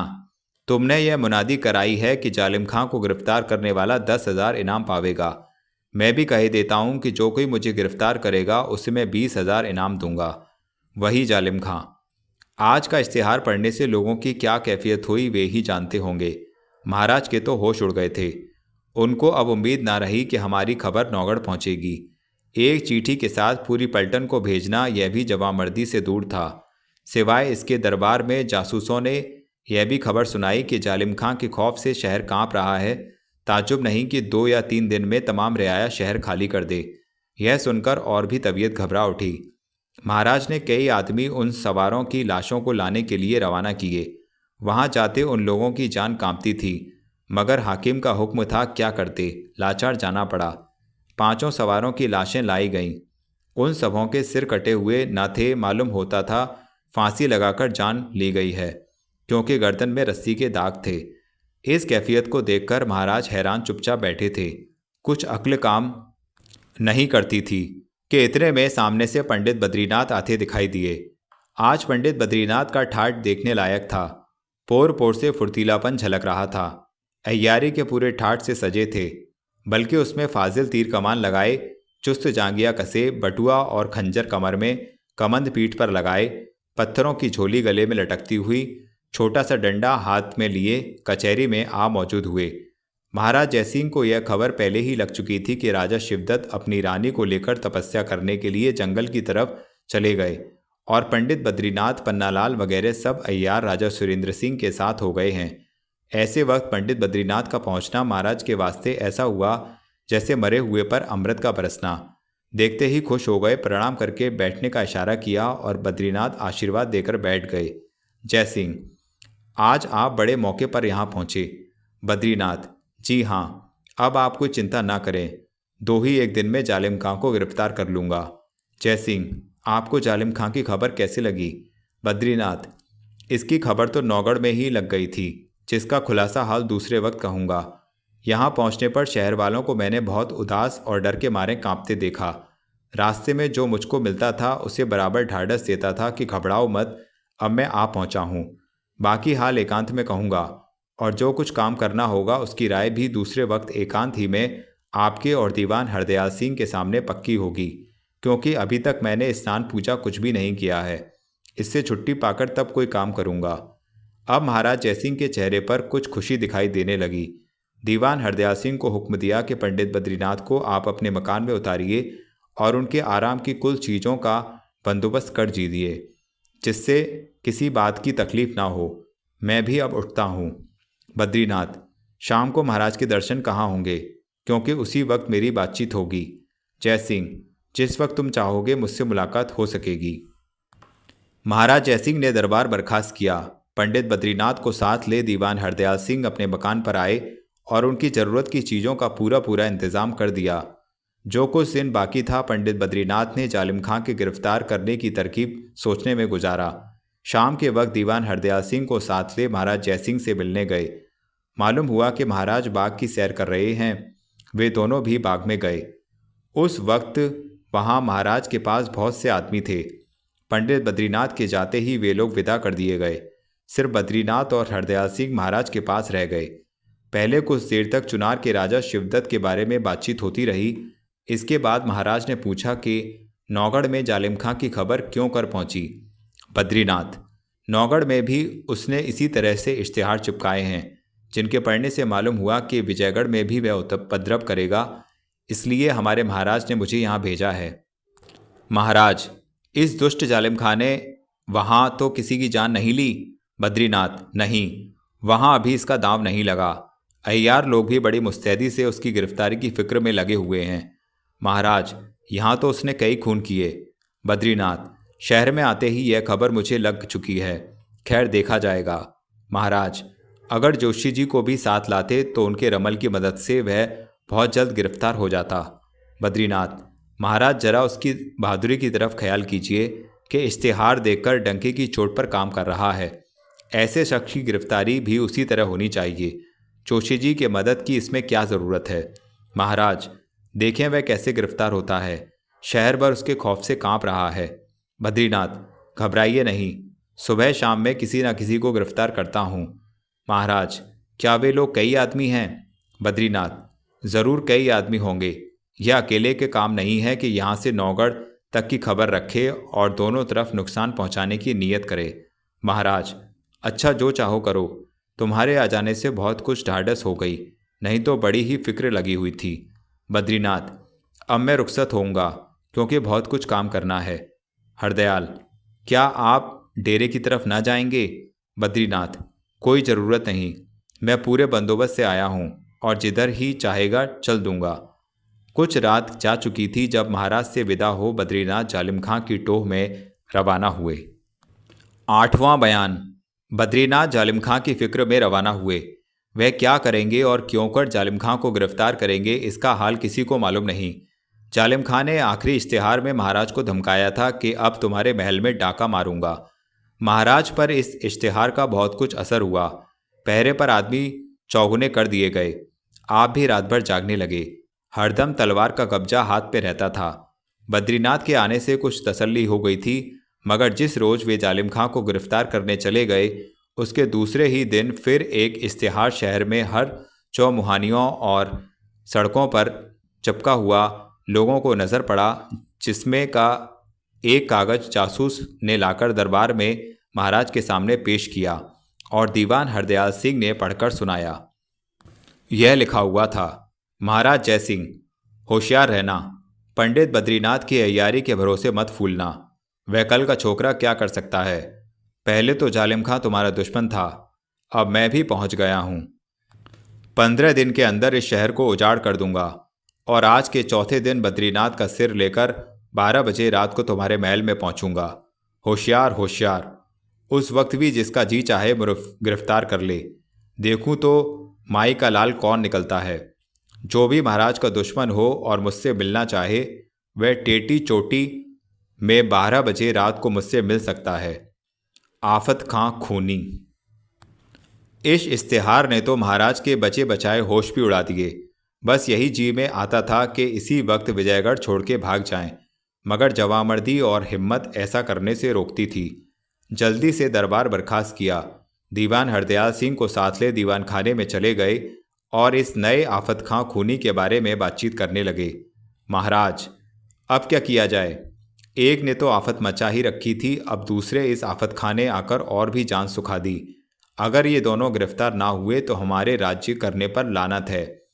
हरदयाल, बद्रीनाथ के आने से कुछ उम्मीद हो गई थी कि जालिम खां को गिरफ्तार करेंगे, मगर अब तो उनकी जान भी बचती नजर नहीं आती। महाराज, किसी तरकीब से आज की यह खबर नौगढ़ पहुंचती तो बेहतर होता। वहां से बद्रीनाथ की मदद के लिए और अय्यार आ जाता। हरदयाल, नौगढ़ जिस आदमी को भेजेंगे उसी की जान जाएगी। हाँ, 100-200 आदमियों के पहरे में कोई खत जाए तो शायद पहुँचे। महाराज, गुस्से में आकर, नाम को हमारे यहाँ 50 जासूस हैं, बरसों से हरामखोरों की तरह बैठे खा रहे हैं, मगर आज एक काम उनके किए नहीं हो सकता। ना तो कोई जालिम खां की खबर लाता है, ना कोई नौगढ़ खत पहुँचाने लायक है। हरदयाल, एक ही जासूस के मरने से सबों के छक्के छूट गए। महाराज, खैर, आज शाम को हमारे कुल जासूसों को लेकर बाग में आओ। या तो कुछ काम ही निकालेंगे या कुल जासूस तोप के सामने रखकर उड़ा दिए जाएंगे। फिर जो कुछ होगा देखा जाएगा। मैं खुद उस हरामजादे को पकड़ूंगा। हरदयाल, जो हुक्म। महाराज, बस अब जाओ, जो हमने कहा है उसकी फिक्र करो। दीवान हरदयाल सिंह महाराज से विदा हो अपने मकान पर गए, मगर हैरान थे कि क्या करें, क्योंकि महाराज को बेतरह क्रोध चढ़ा आया है। उम्मीद तो यही थी कि किसी जासूस के लिए कुछ ना होगा और बेचारे मुफ्त में तोप के आगे उड़ा दिए जाएंगे। फिर वे यह भी सोचते थे कि जब महाराज खुद उन दुष्टों की गिरफ्तारी की फिक्र में घर से निकलेंगे तो मेरी जान भी गई। अब जिंदगी की उम्मीद क्या है। 9वां बयान। कुंवर वीरेंद्र सिंह तीसरे बाग की तरफ रवाना हुए, जिसमें राजकुमारी चंद्रकांता की दरबारी तस्वीर देखी थी और जहां कई औरतें कैदियों की तरह उनको गिरफ्तार करके ले गई थीं। उसमें जाने का रास्ता इनको मालूम था। जब कुमार उस दरवाजे के पास पहुंचे जिसमें से होकर ये लोग उस बाग पर पहुंचते, तो वहां एक कमसिन औरत नजर पड़ी जो इन्हीं की तरफ आ रही थी। देखने में खूबसूरत और पोशाक भी उसकी बेशकीमत थी। हाथ में एक चिट्ठी लेकर कुमार के पास आकर खड़ी हो गई। चिट्ठी कुमार के हाथ में दे दी। उन्होंने ताज्जुब में आकर खुद उसे पढ़ा। यह लिखा हुआ था, कई दिनों से आप हमारे इलाके में आए हुए हैं, इसलिए आपकी मेहमानी हमको लाजिम है। आज सब सामान दुरुस्त किया गया है। इसी लौंडी के साथ आइए और झोपड़ी को पवित्र कीजिए। इसका एहसान जन्म भर ना भूलूंगा। सिद्धनाथ योगी। कुमार ने चिट्ठी तेज सिंह के हाथ में दे दी। उन्होंने पढ़कर कहा, साधु हैं, योगी हैं। इसी से इस चिट्ठी में कुछ हुकूमत भी झलकती है। देवी सिंह और जोशी जी ने भी चिट्ठी को पढ़ा। शाम हो चुकी थी। कुमार ने अभी उस चिट्ठी का कुछ जवाब नहीं दिया था कि तेज सिंह ने उस औरत से कहा, हम लोगों को महात्मा जी की खातिर मंजूर है, मगर अभी तुम्हारे साथ नहीं जा सकते। घड़ी भर के बाद चलेंगे, क्योंकि संध्या करने का समय हो चुका है। औरत, तब तक मैं ठहरती हूँ, आप लोग संध्या कर लीजिए, मगर हुक्म हो तो संध्या के लिए जल और आसन ले आऊं? तेज सिंह, नहीं, कोई ज़रूरत नहीं। औरत, तो फिर यहाँ संध्या कैसे कीजिएगा? इस बाग में कोई नहर नहीं, बावली नहीं, तालाब नहीं। तेज सिंह, उस दूसरे बाग में बावली है। औरत, इतनी तकलीफ करने की क्या ज़रूरत है? मैं अभी सब सामान लिए आती हूँ, या फिर मेरे साथ चलिए, उसी बाग में संध्या कर लीजिएगा। अभी तो उसका समय भी नहीं बीत चला है। तेज सिंह, नहीं, हम लोग इसी बाग में संध्या करेंगे। अच्छा, जाओ जल ले आओ। इतना सुनते ही वह औरत लपकती हुई तीसरे बाग में चली गई। कुमार, इस चिट्ठी के भिजवाने वाले अगर वही योगी हैं जिन्होंने कूदने से बचाया था तो बड़ी खुशी की बात है। ज़रूर वहाँ वनकन्या से भी मुलाकात होगी। मगर तुम रुक क्यों गए? उसी बाग में चलकर संध्या कर लेते। मैं तो इसी वक्त कहने को था, मगर यह समझकर चुप हो रहा कि शायद इसमें भी तुम्हारा कोई मतलब हो। तेज सिंह, जरूर ऐसा ही है। देवी सिंह, क्यों उस्ताद, इसमें क्या मतलब है? तेज सिंह, देखो मालूम ही हुआ जाता है। कुमार, तो कहते क्यों नहीं? आखिर कब बतलाओगे? तेज सिंह, हमने यह सोचा कि कहीं योगी जी हम लोगों से धोखा ना करें कि खाने पीने में बेहोशी की दवा मिला करके खिला दें। जब हम लोग बेहोश हो जाएं तो उठवाकर खो के बाहर रखवा दें और यहाँ आने का रास्ता बंद करवा दें। ऐसा होगा तो कुल मेहनत बर्बाद हो जाएगी। देखिए, आप भी इसी बाग में बेहोश किए गए थे जब कैदी बनकर आए थे, और प्यास लगने पर एक कटोरा पानी पिया था। उसी वक्त बेहोश हो गए और खो में ले जाकर रख दिए गए थे। अगर ऐसा ना हुआ होता तो उसी समय कुछ ना कुछ हाल यहाँ का मिल गया होता। फिर मैं यह भी सोचता हूँ कि अगर हम लोग वहाँ जाकर भोजन से इनकार करेंगे तो ठीक ना होगा, क्योंकि ज़ियाफ़त कबूल करके मौके पर खाने से इनकार कर देना भी उचित नहीं है। देवी सिंह, तो फिर इसकी क्या तरकीब सोची है? तेज सिंह हंसकर, तरकीब क्या, बस वही तिलिस्मी गुलाब का फूल घिसकर सबों को पिलाऊंगा और आप भी पीऊंगा। फिर 7 दिन तक बेहोश करने वाला कौन है? कुमार, हाँ ठीक है, पर वह वैद्य भी कैसा चतुर होगा जिसने दवाइयों से ऐसे काम के नायाब फूल बनाए। तेज सिंह, ठीक ही है। इतने में वही औरत सामने से आती दिखाई पड़ी और उसके पीछे 3 लौड़ियां आसन, पंचपात्र, जल इत्यादि हाथों में लिए आ रही थीं। उस बाग में एक पेड़ के नीचे कई पत्थर बैठने के लायक रखे हुए थे। औरतों ने उन पत्थरों पर सब सामान दुरुस्त कर दिया। इसके बाद तेज सिंह ने उन लोगों से कहा, अब थोड़ी देर के वास्ते तुम लोग अपने बाग में चली जाओ, क्योंकि औरतों के सामने हम लोग संध्या नहीं करते। आप ही लोगों की खिदमत करते जन्म बीत गया। ऐसी बातें क्यों करते हैं? सीधी तरह से क्यों नहीं कहते कि हट जाओ, लो मैं जाती हूँ। यह कहती हुई वह औरत लौंडियों को साथ ले चली गई। उसकी बात पर ये लोग हंस पड़े और बोले, जरूर अय्यारों के संग रहने वाली है। संध्या करने के बाद तेज सिंह ने तिलिस्मी गुलाब का फूल पानी में घिसकर सबों को पिलाया और आप भी पिया, और तब राह देखने लगे कि फिर वह औरत आवे तो उसके साथ हम लोग चलें। थोड़ी देर बाद वही औरत फिर आई और उसने उन लोगों को चलने के लिए कहा। ये लोग भी तैयार थे, उठ खड़े हुए और उसके पीछे रवाना होकर तीसरे बाग में पहुंचे। अय्यारों ने अभी तक इस बाग को नहीं देखा था, मगर कुंवर वीरेंद्र सिंह इसे खूब पहचानते थे। इसी बाग में कैदियों की तरह लाए गए थे और यहीं पर कुमारी चंद्रकांता की तस्वीर का दरबार देखा था, मगर आज इस बाग को वैसा नहीं पाया। ना तो वह रोशनी ही थी, ना उतने आदमी ही। हाँ, 5-7 औरतें इधर उधर घूमती दिखाई पड़ीं और 2-3 पेड़ों के नीचे कुछ रोशनी थी जहाँ इसका होना बहुत ज़रूरी था। शाम हो गई थी, बल्कि कुछ अंधेरा भी हो चुका था। वह औरत इन लोगों को लिए हुए उस कमरे की तरफ चली जहाँ कुमार ने तस्वीर का दरबार देखा था। रास्ते में कुमार सोचते जाते थे, चाहे जो हो, आज सब भेद मालूम किए बिना योगी जी का पिंड न छोड़ूंगा। आज मालूम हो जाएगा कि बनकन्या कौन है, तिलिस्म किताब उसने क्यों कर पाई थी, हमारे साथ उसने इतनी भलाई क्यों की, और कुमारी चंद्रकांता कहाँ चली गई। दीवान खाने में पहुँचे। आज यहाँ तस्वीर का दरबार ना था, बल्कि उन्हीं योगी जी का दरबार था जिन्होंने पहाड़ी से कूदते हुए कुमार को बचाया था। लंबा चौड़ा फर्श बिछा हुआ था और उसके ऊपर एक मृगशाला बिछाए योगी जी बैठे थे। बाईं तरफ कुछ पीछे हटकर वनकन्या बैठी हुई थी और सामने की तरफ 4-5 लौंडियां हाथ जोड़े खड़ी थीं। कुमार को आते देख योगी जी उठ खड़े हुए, दरवाजे तक आकर उनका हाथ पकड़ अपनी गद्दी के पास ले गए और अपने बगल में दाहिनी ओर मृगशाला पर बिठाया। वनकन्या उठकर कुछ दूर जा खड़ी हुई और प्रेम भरी निगाहों से कुमार की तरफ देखने लगी। सब तरफ से हटकर कुमार की निगाह भी वनकन्या की तरफ जा डटी। उस वक्त दोनों की निगाह से मोहब्बत, हमदर्दी और शर्म टपक रही थी। चारों आंखें आपस में घुल रही थीं। अगर योगी जी का ख्याल ना होता तो दोनों दिल खोलकर मिल लेते, मगर नहीं, दोनों को ही इस बात का ख्याल था कि इन प्रेम की निगाहों को योगी जी ने जानने पावें। कुछ ठहरकर योगी और कुमार में बातचीत होने लगी। योगी, आप और आपकी मंडली के लोग कुशल मंगल से तो हैं? कुमार, आपकी दया से हम लोग हर तरह से प्रसन्न हैं, परंतु। योगी, परंतु क्या? कुमार, परंतु कई बातों का भेद न खुलने से तबीयत को चैन नहीं है। फिर भी आशा है आपकी कृपा से हम लोगों का यह दुख भी दूर हो जाएगा। योगी, परमेश्वर की दया से अब कोई चिंता न रहेगी और आपके सब संदेह छूट जाएंगे। इस समय आप लोग हमारे साग सत्तू को कबूल करें। इसके बाद रात भर हमारे आपके बीच बातचीत होती रहेगी। जो कुछ पूछना हो पूछिएगा। ईश्वर चाहेगा तो अब किसी तरह का दुख न उठाना पड़ेगा और आज ही से आपकी खुशी का दिन शुरू होगा। योगी की अमृत भरी बातों ने कुमार और उनके अय्यारों के सूखे दिलों को कर दिया। तबीयत प्रसन्न हो गई। उम्मीद बंध गई कि अब सब काम पूरा हो जाएगा। थोड़ी ही देर के बाद भोजन का सामान दुरुस्त किया गया। खाने की चीज़ें जितनी थीं सभी ऐसी थीं कि सिवाय राजे महाराजों के और किसी के यहाँ ना पाई जाएं।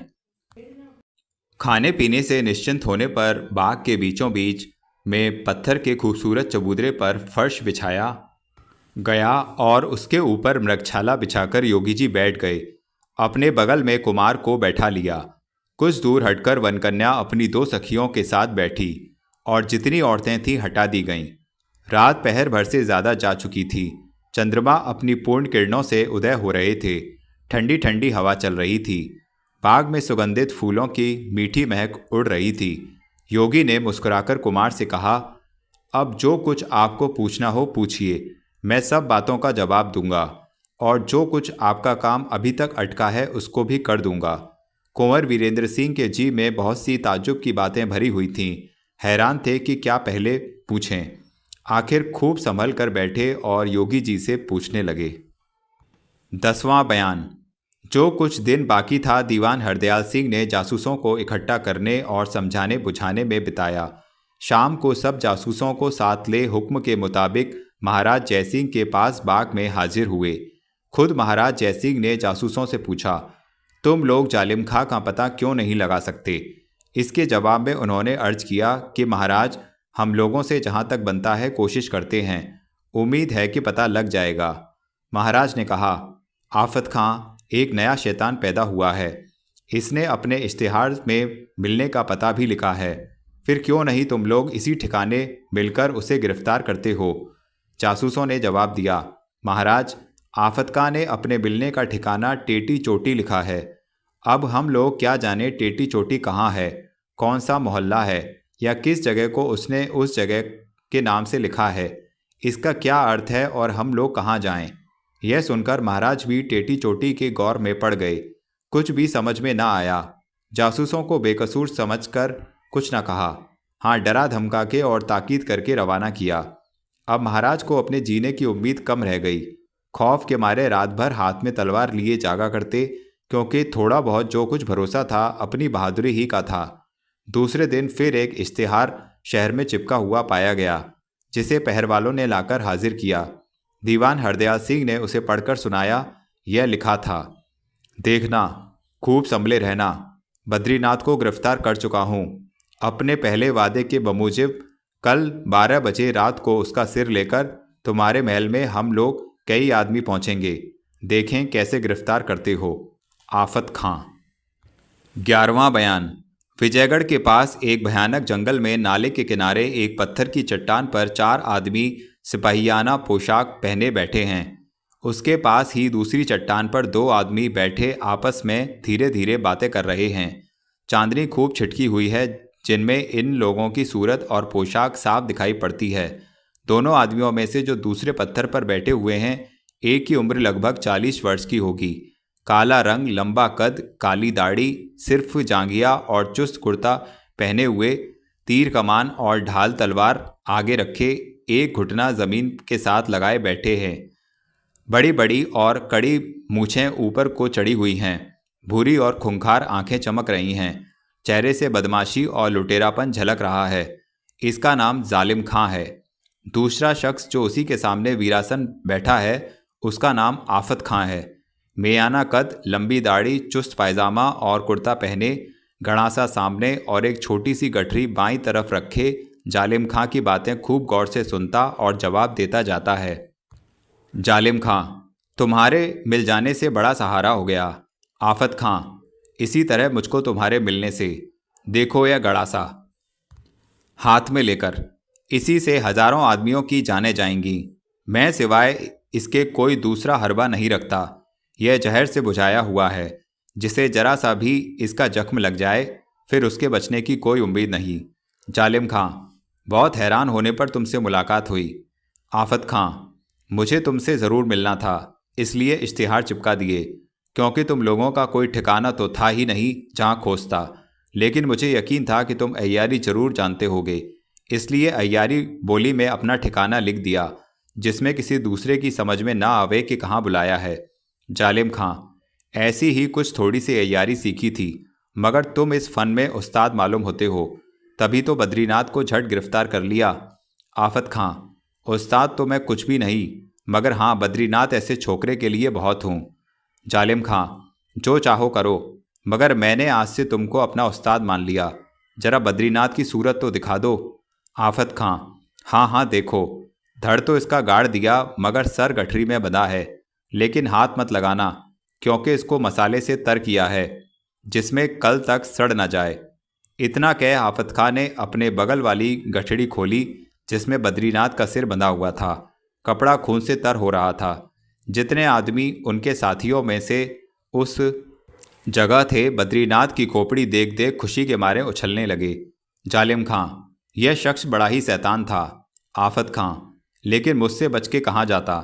जालिम, मगर उस्ताद, तुम एक बात बड़ी बेढप कहते हो कि कल 12 बजे रात को महल में चलना होगा। आफत खां, बेढप क्या है, देखो तो कैसा तमाशा होता है। जालिम खां, तो इसमें क्या फ़ायदा है कि अपनी जान जोखिम में डाली जाए, वक्त टाल के क्यों नहीं चलते। आफत खां, तुम तो गधे हो, कुछ खबर भी है कि हमने ऐसा क्यों किया। जालिम, अब यह तो तुम ही जानो। आफत खां, सुनो मैं बताता हूँ। मेरी नीयत यह है कि जहाँ तक हो सके जल्दी से उन लोगों को मारपीट के सब मामला ख़त्म कर दूँ। उस वक्त वहाँ जितने आदमी मौजूद होंगे, सबों को बस तुम मुर्दा ही समझ लो। बिना हाथ पैर हिलाए सबों का काम तमाम करूं तो सही। जालिम खां, भला उस्ताद यह कैसे हो सकता है? आफत खां, बटुए में से एक गोला निकालकर और दिखाकर, देखो इस किस्म के बहुत से गोले मैंने बना रखे हैं जो एक एक तुम लोगों के हाथ में दे दूंगा। बस वहां पहुंचते ही तुम लोग इन गोलों को उन लोगों के हुजूम में फेंक देना जो हम लोगों को गिरफ्तार करने के लिए वहां मौजूद होंगे। गिरते ही ये गोले भारी आवाज़ देकर फट जाएंगे और उनमें से बहुत सा धुआं निकलेगा जिसमें वे लोग छिप जाएंगे। आंखों में धुआं लगते ही अंधे हो जाएंगे और नाक के अंदर जहां धुआं गया कि बस उन लोगों की जान गई। ऐसा जहरीला है यह धुआं। आफत खां की बात सुनकर सब के सब मारे खुशी के उछल पड़े। जालिम खां ने कहा, भला उस्ताद एक गोला यहाँ पटक के तो दिखाओ, हम लोग भी देख लें तो दिल मजबूत हो जाएगा।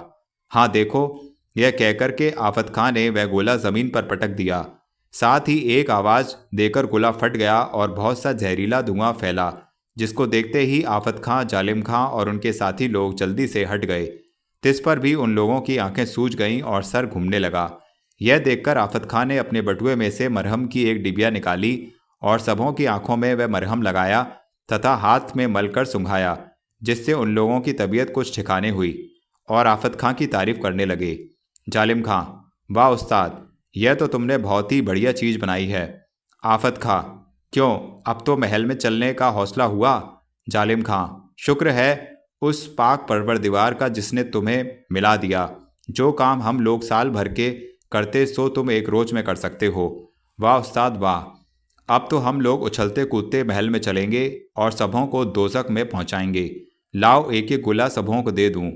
आफत खां, अभी क्यों दें, जब चलने लगेंगे दे देंगे, अभी तो कल का दिन काटना है। जालिम खां, अच्छा लेकिन उस्ताद तुमने इतने दिन पीछे का इश्तिहार क्यों दे दिया? आज ही का दिन अगर मुकर्रर किया होता तो आज ही ना मज़ा हो जाता। आफत खां, हमने समझा था कि बद्रीनाथ जरा चालाक है, शायद जल्दी हाथ ना लगे, इसलिए ऐसा किया, मगर यह तो निरा बोदा निकला। जालिम खां, तो अब क्या करना चाहिए? आफत खां, इस वक्त तो कुछ नहीं, मगर कल 12 बजे रात को महल में चलने के लिए तैयार रहना। जालिम खां, इसके कहने की कोई ज़रूरत नहीं, अब तो हम और तुम साथ ही हैं, जब जो कहोगे करेंगे। आफत खां, अच्छा तो अब यहाँ से टलकर किसी दूसरी जगह आराम करना मुनासिब है, कल देखो खुदा क्या करता है। मैं तो कसम खा चुका हूँ कि महल में जाकर बिना सबों का काम तमाम किए एक दाना मुंह में नहीं डालूंगा। जालिम खां, उस्ताद ऐसा ना करना चाहिए, तुम कमज़ोर हो जाओगे। आफत खां, बस चुप रहो, बिना खाए हमारा कुछ नहीं बिगड़ सकता। इसके बाद वे सब वहाँ से उठकर एक तरफ रवाना हो गए। 12वां बयान। वह दिन आ गया कि 12 बजे रात को बद्रीनाथ का सिर लेकर आफत खां महल में पहुंचे। आज शहर भर में खलबली मची हुई थी। शाम ही से महाराज जयसिंह खुद सब तरह का इंतजाम कर रहे थे। बड़े बड़े बहादुर और फुर्तीले जवामर्द महल के अंदर इकट्ठा किए जा रहे थे। सभा में जोश फैलता जाता था। महाराज खुद हाथ में तलवार लिए इधर उधर टहलते और लोगों की बहादुरी की तारीफ करके कहते थे कि सिवाय अपनी जान पहचान के किसी गैर को किसी वक्त कहीं देखो गिरफ्तार कर लो। और बहादुर लोग आपस में डींग हाँक के कह रहे थे कि यूँ पकड़ूंगा यूँ काटूंगा। महल के बाहर पहरे का इंतज़ाम कम करा दिया था, क्योंकि महाराज को पूरा भरोसा था कि महल में आते ही आफत खां को गिरफ्तार कर लेंगे, और जब बाहर पक्का पहरा कम रहेगा तो वह बखूबी महल में चला आवेगा, नहीं तो 2-4 पहरे वालों को मार के भाग जाएगा। महल के अंदर रोशनी भी खूब कर दी गई। तमाम मकान दिन की तरह चमक रहा था। आधी रात बीता ही चाहती थी कि पूरब की छत पर से 6 आदमी धमाधम कूद कर धड़धड़ाते हुए उस भीड़ के बीच आकर खड़े हो गए जहां बहुत से बहादुर बैठे और खड़े थे। सबके आगे वही आफत खां बद्रीनाथ का सर हाथ में लटकाए हुए था। 13वां बयान। खो वाले तिलिस्म के अंदर बाग में कुंवर वीरेंद्र सिंह और योगी जी से बातचीत होने लगी, जिसे वनकन्या और उनके अय्यार बखूबी सुन रहे थे। कुमार, पहले यह कहिए कि चंद्रकांता जीती है या मर गई? योगी, राम राम, चंद्रकांता को कोई मार सकता है? वह बहुत अच्छी तरह से इस दुनिया में मौजूद है। कुमार, क्या उससे और मुझसे फिर मुलाकात होगी? योगी, ज़रूर होगी। कुमार, कब? योगी वनकन्या की तरफ इशारा करके, जब यह चाहेगी। इतना सुन कुमार वनकन्या की तरफ देखने लगे। इस वक्त उसकी अजीब हालत थी। बदन में घड़ी घड़ी कपकपी हो रही थी। घबराई सी नजर पड़ती थी। उसकी ऐसी गति देखकर एक दफे योगी ने अपनी कड़ी और तिरछी निगाह उस पर डाली, जिसे देखते ही वह संभल गई। कुंवर वीरेंद्र सिंह ने भी उसे अच्छी तरह देखा और फिर कहा, कुमार, अगर आपकी कृपा होगी तो जरूर मैं चंद्रकांता से मिल सकूंगा।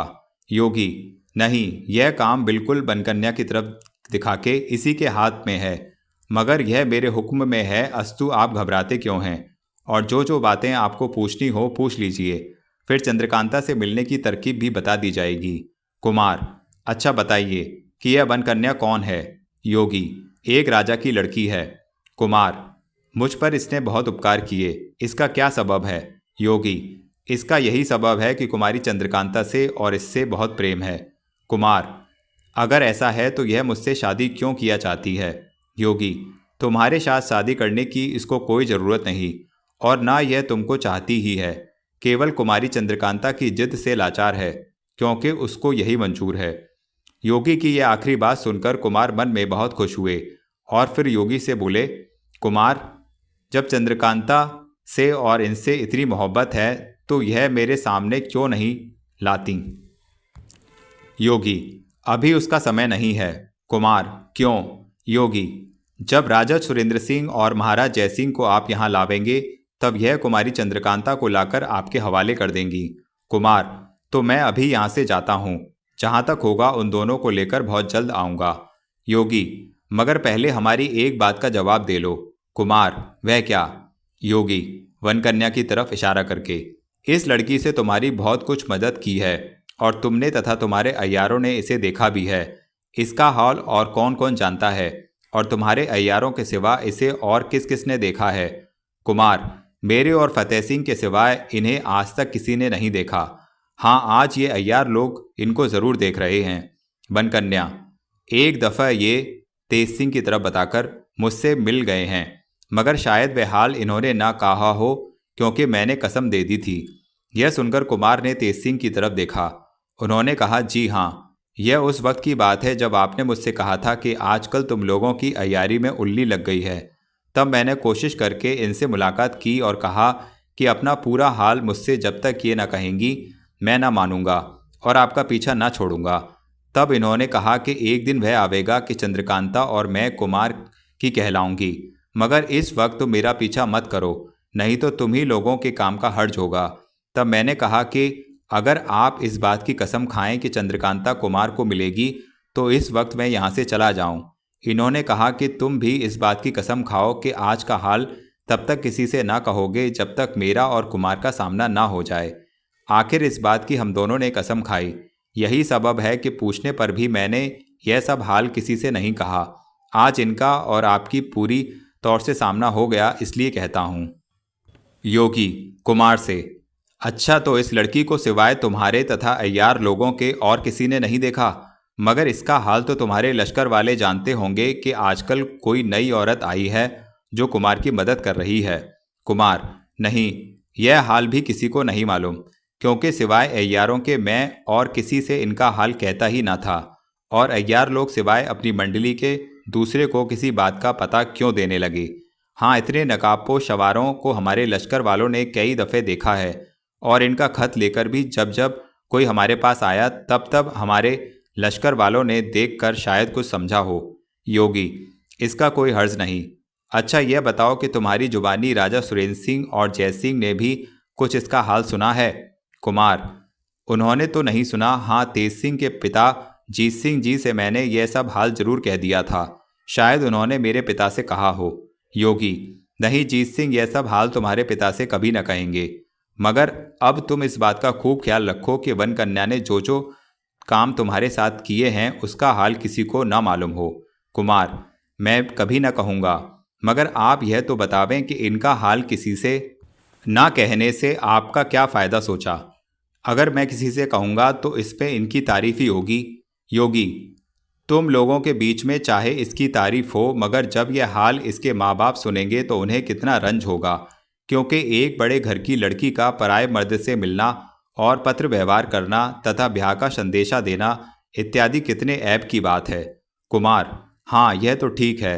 अच्छा, इनके माँ बाप कौन हैं और कहाँ रहते हैं? योगी, इसका हाल भी तुमको तब ही मालूम होगा जब राजा सुरेंद्र सिंह और जयसिंह यहाँ आवेंगे और कुमारी चंद्रकांता उनके हवाले कर दी जाएगी। कुमार, तो आप मुझे हुक्म दीजिए कि मैं इसी वक्त उन लोगों को लाने के लिए यहाँ से चला जाऊँ। योगी, यहाँ से जाने का यह भला कौन सा वक्त है? क्या शहर का मामला है? रात भर ठहर जाओ, सुबह को जाना। रात भी अब थोड़ी ही रह गई, कुछ आराम कर लो। कुमार, जैसी आपकी मर्जी। गर्मी बहुत थी, उस वजह से उसी मैदान में कुमार ने सोना पसंद किया। उन सबों ने सोने का इंतजाम योगी जी के हुक्म से उसी वक्त कर दिया। इसके बाद योगी जी अपने कमरे की तरफ रवाना हुए और वनकन्या भी एक तरफ को चली गई। थोड़ी सी रात बाकी थी, वह भी उन लोगों को बातचीत करते बीत गई। अभी सूरज नहीं निकला था कि योगी जी अकेले फिर कुमार के पास आ मौजूद हुए और बोले, मैं रात को एक बात तुमसे कहना भूल गया था, सो इस वक्त समझाए देता हूँ। जब राजा जयसिंह इस खो में आने के लिए तैयार हो जाएं, बल्कि तुम्हारे पिता और जयसिंह दोनों मिलकर इस खो के दरवाजे तक आ जाएं, तब पहले तुम उन लोगों को बाहर ही छोड़कर अपने अय्यारों के साथ यहाँ आकर हमसे मिल जाना। इसके बाद उन लोगों को यहाँ लाना और इस वक्त स्नान पूजा से छुट्टी पाकर तब यहाँ से जाओ। कुमार ने ऐसा ही किया, मगर योगी की आखिरी बात से इनको और भी ताज्जुब हुआ कि हमें पहले क्यों बुलाया। कुछ खाने का भी सामान हो गया। कुमार और उनके अय्यारों को खिला पिलाकर योगीराज ने विदा कर दिया। दोहरा के लिखने की कोई ज़रूरत नहीं। खो में घूमते फिरते कुंवर वीरेंद्र सिंह और उनके अय्यार जिस तरह इस बाग तक आए थे, उसी तरह इस बाग से दूसरे और दूसरे से तीसरे में होते सब लोग खो के बाहर हुए और एक घने पेड़ के नीचे सबों को बैठा देवी सिंह कुमार के लिए थोड़ा घोड़ा लाने नौगढ़ चले। थोड़ा दिन बाकी था जब देवी सिंह घोड़ा लेकर कुमार के पास पहुंचे, जिस पर सवार होकर कुमार वीरेंद्र सिंह अपने अय्यारों के साथ नौगढ़ की तरफ रवाना हुए। नौगढ़ पहुंचकर अपने पिता से मुलाकात की और महल में जाकर अपनी माता से मिले। अपना कुछ हाल किसी से नहीं कहा। हाँ, पन्नालाल वगैरह की जुबानी इतना हाल उनको मिला कि कोई जालिम खां इन लोगों का दुश्मन पैदा हुआ है, जिसने विजयगढ़ में कई खून किए हैं और वहाँ की रियाया उसके नाम से कांप रही है। पंडित बद्रीनाथ उसको गिरफ्तार करने गए हैं। उनके जाने के बाद यह भी खबर मिली कि एक आफत खां नामी दूसरा शख्स पैदा हुआ है, जिसने इस बात का इश्तिहार दे दिया है कि फलाने रोज बद्रीनाथ का सिर लेकर महल में पहुंचूंगा, देखूं मुझे कौन गिरफ्तार करता है। इन सब खबरों को सुनकर कुंवर वीरेंद्र सिंह, तेज सिंह, देवी सिंह और जोशी जी बहुत घबराए और सोचने लगे कि जिस तरह हो विजयगढ़ पहुंचना चाहिए, क्योंकि अगर ऐसे वक्त में वहां पहुंचकर महाराज जयसिंह की मदद न करेंगे और उन शैतानों के हाथ से वहां की रियाया को न बचावेंगे तो कुमारी चंद्रकांता को हमेशा के लिए ताना मारने की जगह मिल जाएगी और हम उनके सामने मुंह दिखाने लायक भी न रहेंगे। इसके बाद यह भी मालूम हुआ कि जीत सिंह 15 दिन की छुट्टी लेकर कहीं गए हैं। इस खबर ने तेज सिंह को परेशान कर दिया। वह इस सोच में पड़ गए कि उनके पिता कहाँ गए, क्योंकि उनकी बिरादरी में कहीं कुछ काम न था जहाँ जाते, तब इस बहाने से छुट्टी लेकर क्यों गए। तेज सिंह ने अपने घर में जाकर अपनी माँ से पूछा कि हमारे पिता कहाँ गए हैं, जिसके जवाब में उस बेचारी ने कहा, बेटा, क्या अय्यारों के घर की औरतें इस लायक होती हैं कि उनके मालिक अपना ठीक ठीक हाल उनसे कहा करें। इतना ही सुनकर तेज सिंह चुप हो रहे। दूसरे दिन राजा सुरेंद्र सिंह के पूछने पर तेज सिंह ने इतना कहा कि हम लोग कुमारी चंद्रकांता को खोजने के लिए खो में गए थे। वहाँ एक योगी से मुलाकात हुई, जिसने कहा कि अगर महाराज सुरेंद्र सिंह और महाराज जयसिंह को लेकर यहाँ आओ तो मैं चंद्रकांता को बुलाकर उसके बाप के हवाले कर दूँ। इसी सबब से हम लोग आपको और महाराज जयसिंह को लेने आए हैं। राजा सुरेंद्र सिंह ने खुश होकर कहा, हम तो अभी चलने को तैयार हैं, मगर महाराज जयसिंह तो ऐसी आफत में फंस गए हैं कि कुछ कह नहीं सकते। पंडित बद्रीनाथ यहाँ से गए हैं, देखें क्या होता है। तुमने तो वहाँ का हाल सुना ही होगा। तेज सिंह, मैं सब हाल सुन चुका हूँ। हम लोगों को वहाँ पहुँचकर मदद करना मुनासिब है। सुरेंद्र सिंह, मैं खुद यह कहने को था, कुमार की क्या राय है, वे जाएंगे या नहीं। तेज सिंह, आप खूब जानते हैं कि कुमार काल से भी डरने वाले नहीं, वह जालिम खां क्या चीज़ है। राजा, ठीक है, मगर वीर पुरुष का मुकाबला करना हम लोगों का धर्म है और चोर तथा डाकुओं या अय्यारों का मुकाबला करना तुम लोगों का काम है। क्या जाने वे छिपकर कहीं कुमार ही पर घात कर बैठे। तेज सिंह, वीर और बहादुरों से लड़ना कुमार का काम है सही, मगर दुष्ट चोर डाकू या और किसी की भी क्या मजाल है कि हम लोगों के रहते कुमार का बाल भी बांका कर जाए। राजा, हम तो नाम के आगे जान कोई चीज़ नहीं समझते, मगर दुष्ट घातियों से बचे रहना भी धर्म है। सिवाय इसके कुमार के वहां गए बिना कोई हर्ज भी नहीं है। अस्तु तुम लोग जाओ और महाराज जयसिंह की मदद करो। जब जालिम खां गिरफ्तार हो जाए तो महाराज को सब हाल कह सुन यहाँ लेते आना, फिर हम भी साथ होकर खो में चलेंगे।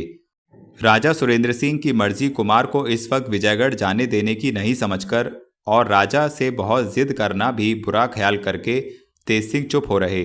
अकेले ही विजयगढ़ जाने के लिए महाराज से हुक्म लिया और उनके खास हाथ की लिखी हुई चिट्ठी का खलीता लेकर विजयगढ़ की तरफ रवाना हुए। कुछ दूर जाकर दोपहर की धूप घने जंगल के पेड़ों की झुरमुट में काटी और ठंडे हो रवाना हुए। विजयगढ़ पहुंचकर महल में आधी रात को ठीक उस वक्त पहुंचे जब बहुत से जवां मर्दों की भीड़ बटरी हुई थी और हर एक आदमी चौकन्ना होकर हर तरफ देख रहा था। यकायक पूरब की छत पर से धमाधम 6 आदमी कूदकर बीचों बीच भीड़ में आ खड़े हुए, जिनके आगे आगे बद्रीनाथ का सिर हाथ में लिए हुए आफत खां था। तेज सिंह को अभी तक किसी ने नहीं देखा था। इस वक्त उन्होंने ललकार के कहा, पकड़ो इस नालायक को, अब देखते क्या हो। इतना कहकर आप भी कमंद फैलाकर उन लोगों की तरफ फेंका। तब तक बहुत से आदमी टूट पड़े। उन लोगों के हाथ में जो गेंद मौजूद थी जमीन पर जोर जोर से पटकने लगे, मगर कुछ नहीं, वहां तो मामला ही ठंडा था। गेंद क्या था, धोखे की टट्टी थी। कुछ करते धरते न बन पड़ा और सब के सब गिरफ्तार हो गए। तब तेज सिंह को सबों ने देखा।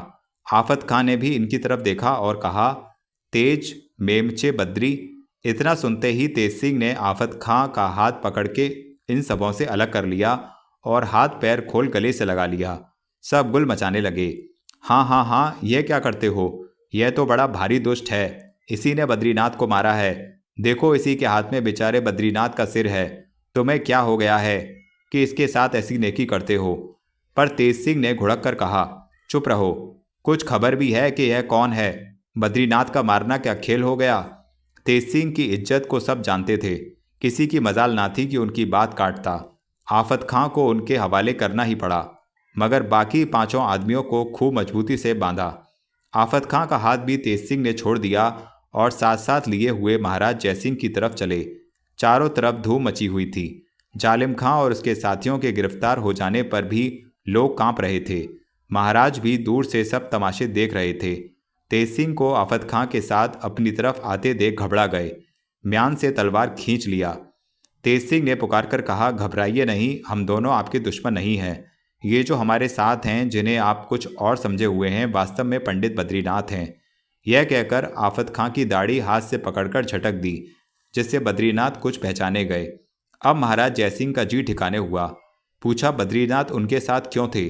बद्रीनाथ, महाराज, अगर मैं उनका साथी ना बनता तो उन लोगों को यहाँ तक लाकर गिरफ्तार कौन कराता? महाराज, तुम्हारे हाथ में यह सिर किसका लटक रहा है? बद्रीनाथ, मोम का, बिल्कुल बनावटी। अब तो धूम मच गई कि जालिम खां को बद्रीनाथ अय्यार ने गिरफ्तार कराया। इनके चारों तरफ भीड़ लग गई। एक पर एक टूटा पड़ता था। बड़े ही मुश्किल से बद्रीनाथ उस झुंड से अलग किए गए। जालिम खां वगैरह को भी मालूम हो गया कि आफत खां कृपानिधान बद्रीनाथ ही थे जिन्होंने हम लोगों को बेढब धोखा देकर फंसाया। मगर इस वक्त क्या कर सकते थे? हाथ पैर सभी के बंधे थे, कुछ जोर नहीं चल सकता था। लाचार होकर बद्रीनाथ को गालियां देने लगे। सच है, जब आदमी की जान पर आ बनती है तब जो जी में आता है बकता है। बद्रीनाथ ने उनकी गालियों का कुछ भी ख्याल न किया, बल्कि उन लोगों की तरफ देखकर हंस दिया। इनके साथ ही बहुत से आदमी बल्कि महाराज तक हंस पड़े। महाराज के हुक्म से सब आदमी महल के बाहर कर दिए गए। सिर्फ थोड़े से मामूली उम्रा लोग रह गए और महल के अंदर ही एक कोठरी में हाथ पैर जकड़कर जालिम खां और उनके साथी बंद कर दिए गए। पानी मंगवाकर बद्रीनाथ का मुंह हाथ पैर धुलवाया गया। इसके बाद दीवान खाने में बैठकर बद्रीनाथ से सब खुलासा हाल जालिम खां के गिरफ्तार करने का पूछने लगे, जिसे सुनने के लिए तेज सिंह भी व्याकुल हो रहे थे। बद्रीनाथ ने कहा, महाराज, इस दुष्ट जालिम खां से मिलने की पहली तरकीब मैंने यह की कि अपना नाम आफत खां रखकर इश्तिहार दिया और अपने मिलने का ठिकाना ऐसी बोली में लिखा कि सिवाय उसके या अय्यारों के किसी की समझ में ना आए। यह तो मैं जानता ही था कि यहाँ इस वक्त कोई अय्यार नहीं है जो मेरी इस लिखावट को समझेगा। महाराज, हाँ ठीक है, तुमने अपने मिलने का ठिकाना टोटी चोटी लिखा था, इसका क्या अर्थ है? बद्रीनाथ, अय्यारी बोली में टोटी चोटी भयानक नाले को कहते हैं। इसके बाद बद्रीनाथ ने जालिम खां से मिलने का और गेंद का तमाशा दिखला के धोखे का गेंद उन लोगों के हवाले कर भुलवा दे, महल में ले आने का पूरा पूरा हाल कहा, जिसको सुनकर महाराज बहुत खुश हुए और इनाम में बहुत सी जागीर बद्रीनाथ को देना चाहा, मगर उन्होंने उसको लेने से बिल्कुल इनकार कर दिया और कहा कि बिना मालिक की आज्ञा के मैं आपसे कुछ नहीं ले सकता। उनकी तरफ से मैं जिस काम पर मुकर्रर किया गया था, जहाँ तक हो सका उसे पूरा कर दिया। इसी तरह के बहुत से उज्र बद्रीनाथ ने किए, जिनको सुन महाराज और भी खुश हुए और इरादा कर लिया कि किसी मौके पर बद्रीनाथ को बहुत कुछ देंगे, जबकि वे लेने से इनकार ना कर सकेंगे। बात ही बात में सवेरा हो गया।